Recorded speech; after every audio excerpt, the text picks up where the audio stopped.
Кыргызстанда 4-чү казино ачылды. Анын Акылбек Жапаровго кандай тиешеси бар? Алдыда айтып берем. Сиз медиа хабты көрүп жатасыз. Атым Эльвира.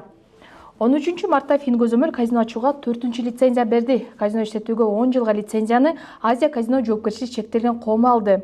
Бул компания өткөн жылдын ноябрында эле ачылган. Юстиция министрлигинин реестринде Азия казинонун директору катары Ирина Полиупола, негиздөөчүсү Алена Бистрова көрсөтүлгөн. Казино ээлерине кийинчерээк кайтып келебиз. Азия казино кайсыл жерде ачылды десеңиз, ал Бишкектин ортосуна жайгашкан Дамас отелинде ачылды. Бул казинонун сайтына баш баксаңыз, анда ал жерде жакында казинонун коноктору үчүн Яла, Челентано сыяктуу дүйнөлүк жылдыздар концерт берери дагы жазылган. Дамас отели Глобалико Холдингс компаниясына катталган. Бул компания министрлер кабинетинин экс төрагасы Акылбек Жапаровдун жубайы Жапарова Анара Бактабасовнага караштуу. Ал учурда Глобалико Холдингстин жалгыз негиздөөчүсү болуп саналат. Акылбек Жапаров өкмөттү жетектеп турганда казинодон жок эле дегенде бюджетке 2 миллиард сом түшөрүн айткан. Төлөбөсөк өлүп калайлыбы? 2 жылда казинодон канча акча түштү, алдыда чогуу эсептейбиз. Ал үчүн ачык бюджет порталына баш багабыз. Бул порталда жеке компаниялардан канча акча казынага түшкөнү так көрсөтүлүп турат.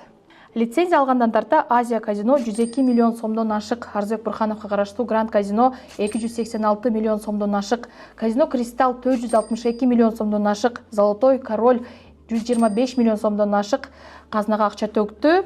4 казинодон мамлекет 977 миллион сомдон ашык пайда көргөн. Азия казинонун директору Ирина Полиупола ачык маалымат булактарында Алматыдагы Беладжо казино отелин дагы жетектейт деп көрсөтүлгөн. Ал эми казинонун негиздөөчүсү Алена Бистрова тууралуу дээрлик маалымат жок. 2022 жылдын июнь айында казинону чет элдиктер үчүн ачууга уруксат берилген. Оюн-зоок жайларында кыргызстандыктар 21 жашка чыга элек чет элдик жарандар кардар катары кире албайт. Жакында эле президент Садыр Жапаров казино ачылгандан тарта өлкөгө инвесторлор агылып келип жатканын айткан. Ким 5 жылдыздуу мейманкана салса, лицензия беребиз деген шарт койгонбуз да. Азыр ушул тапта 10го жакын 5 жылдыздуу, 1-7 жылдыздуу мейманкана салынып жатат. Бул 3 миллиардтан ашуун инвестиция кирди деген сөз, деп түшүндүргөн өлкө башчысы. Сиз медиа хабты көрдүңүз. Атым Эльвира Султанмурат кызы. Бул видеого пикириңизди калтырыңыз. Көрүшкөнчө.